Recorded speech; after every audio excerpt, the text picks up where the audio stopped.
আজকে হুট করে আমার মেজাজটা একদম খারাপ হয়ে গিয়েছে। মেজাজ খারাপে আজকে ভাবছি মন ভরে ভাত খাবো, নিজের ইচ্ছার মতো রান্না করবো। আর এই রান্নাটা শুধুমাত্র নিজের জন্যই করবো। প্রতিনিয়ত যৌথ ফ্যামিলি সবার জন্য রান্না করতে করতে নিজের রান্নার সাথে ভুলে গিয়েছে, তাই ভাবলাম আজকে নিজের জন্য রান্না করবো। হ্যালো এভরিওয়ান, আসসালামু আলাইকুম। নতুন একটা ভিডিওতে আবার সবাইকে স্বাগত জানাচ্ছি। দিন শেষে আমরা নারীরাও একজন মানুষ, সংসার সামলাতে সামলাতে নিজেদের সকালাত একদম পায়ে মিশিয়ে দিচ্ছি। আদৌ কি এটা ঠিক হচ্ছে? আমরাও তো একটা মানুষ, আমাদেরও তো একটা আত্মা আছে। এই আত্মাকে আমরা কি কৈফিয়ত দিব? সেটাকে কেউ কখনো ভেবে দেখেছে? আমার পরিবারে আমি সবার জন্য রান্না করি ঠিকই, সেখানে আমার কোনো পছন্দের আবদার থাকে না। সেখানে যে যেরকম পছন্দ করে তার মতো করে রান্না করি। আমি কিন্তু যে কোনো খাবারে দুইটা তিনটা রকমের রান্না করি। ইস্টার বাবা যেটা খায় সেটা পরিবারের সবাই সেরকম খায় না। আবার পরিবারে যেটা সবাই একরকম খায়, ইস্টার বাবা আবার খায় না। এর ভিতরে আবার শাশুড়ির পছন্দকেও জোর দিতে হয়। সবকিছু মিলিয়ে নিজে কি খায় নিজেই জানে। তাই ঝটপট এক পিস ইলিশ মাছ, তার ভিতরে একটু টমেটো বড় বড় করে পেঁয়াজ কেটে দিয়ে, মোটা মোটা করে পেঁয়াজ কেটে দিয়ে একসাথে হলুদ মেখে তারপর তেলের উপরে ফ্রাই করে নিচ্ছি। আর এইদিকে কেমন যেন একটু ভর্তা খেতে মন চাচ্ছে, আর আমি একদমই ঝাল খাই না। দুইটা বড় বড় টমেটোর মাঝে আমি তিনটা একদম ঝাল ছাড়া কচি কচি কাঁচামরিচ দিয়েছি, আর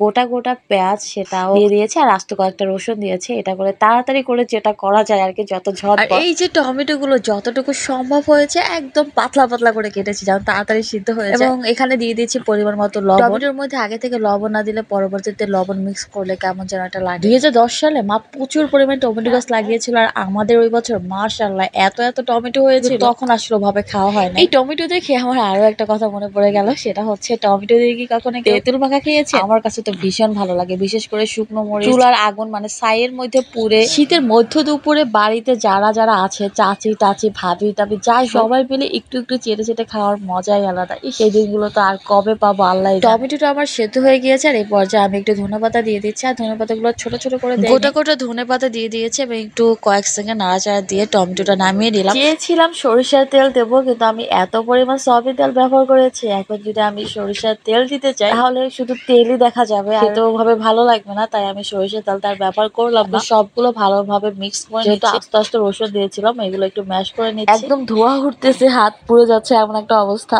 মানে তরই হচ্ছে না। আর এত ক্ষুধা লেগেছে, আসলে রিয়াল যতটা কালারফুল ছিল বাস্তবে আসলে ততটা ফুটিয়ে তুলতে পারিনি, কারণ রাতের বেলা ছিল, লাইটিং একটু প্রবলেম ছিল। আপনারাও মাঝে মাঝে আপনাদের আত্মাকে একটু তার হকটা বুঝিয়ে দিন, এর জন্য কিন্তু আপনারা জবাবদিহি করতে হবে। এদিকে আপনাদের ভাইয়াকে আমি বলতেছি কি লোভ লাগতেছে, কিন্তু লোভ লাগলেও কিছু করার নেই, আজকে কাউকে দিব না, আজকে নিজের আত্মাকে শান্ত করব। গরম গরম ধোয়া ওঠা ভাতের সাথে আজকে এটা খাবো।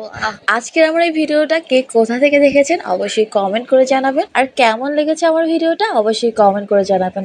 আর আমার ভিডিও যদি ভালো লেগে থাকে তাহলে অবশ্যই পেজ ফলো করতে ভুলবেন না। আজকে এখানেই বিদায় নিচ্ছি। সবাই ভালো থাকবেন, সুস্থ থাকবেন এবং পেজের সাথেই থাকবেন। আল্লাহ হাফিজ সবাইকে।